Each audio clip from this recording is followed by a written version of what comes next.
തരാതരം പോലെ വർഗീയത കളിക്കുകയും അത് മൂടിവെക്കാൻ നല്ല വിള ചമയുകയും ചെയ്യുന്നവരാണ് കോൺഗ്രസ് നേതാക്കൾ.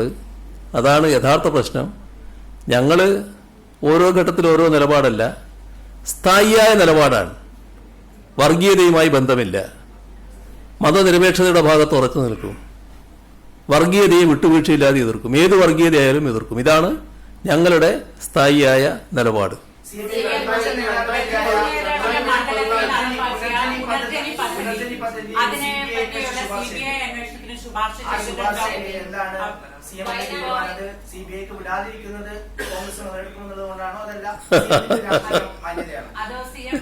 പ്രതിപക്ഷ നേതാവ് പറഞ്ഞത് ഈ CBI അന്വേഷണത്തിന് വിടാൻ സാധ്യതയുണ്ടെന്നുള്ള വാർത്തകൾ വന്നപ്പോൾ ഞാൻ പേടിച്ചു പോയി എന്ന് സർക്കാരിനോടും മുഖ്യമന്ത്രിയോടും പറഞ്ഞേക്ക് എന്നായിരുന്നു അദ്ദേഹത്തിന്റെ പ്രതികരണം. അതിടക്കിടക്ക് പറയുന്നതായിട്ട് കേൾക്കുന്നുണ്ട്. എന്താ എന്താ അതുകൊണ്ട് ഉദ്ദേശിക്കുന്നത്? എന്താ അതെയാ. അപ്പൊ ഏതായാലും അതിന്റെ നിയമപരമായ കാര്യങ്ങൾ പരിശോധിക്കുക എന്നുള്ളത് മാത്രമേ ഉള്ളൂ. ഇപ്പൊ അതിനെപ്പറ്റിയൊന്നും പ്രത്യേകിച്ച് പറയാനില്ല. നമ്മുടെ സമയം ഏകദേശം കഴിഞ്ഞിരിക്കുകയാണല്ലോ. എല്ലാം വിടുകയോ എന്നുള്ളതല്ല പ്രശ്നം. അതിന്റെ നിയമപരമായ പരിശോധനകൾ നടക്കണ്ടേ? ആ പരിശോധനകൾ നടക്കട്ടെ. എന്നിട്ട്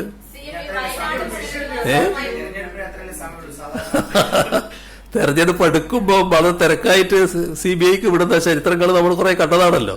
അത് ആ ഒരു ശീലക്കാരല്ലല്ലോ ഞങ്ങള്. ആവശ്യമായ പരിശോധന നടത്തിയിട്ട് നമുക്ക് തീരുമാനിക്കാം. അതായിരിക്കും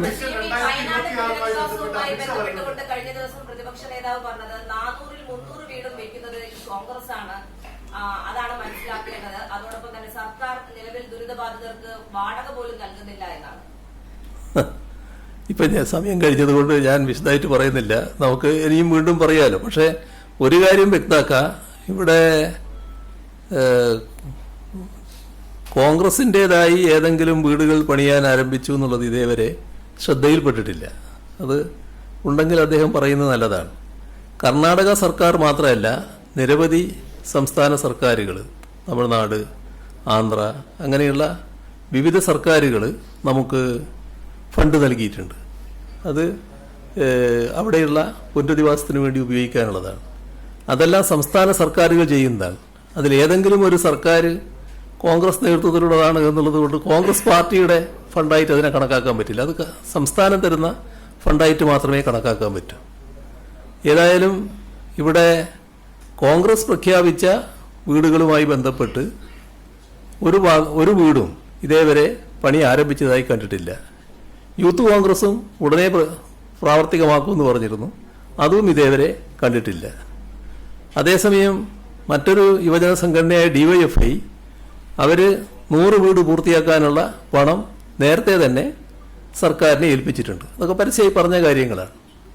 ബാക്കി കാര്യങ്ങൾ നമുക്ക് അടുത്ത ഘട്ടത്തിൽ കാണാം. അതാ അല്ല നമുക്ക് എല്ലാ കാര്യങ്ങളും അടുത്ത തവണ എടുക്കാം.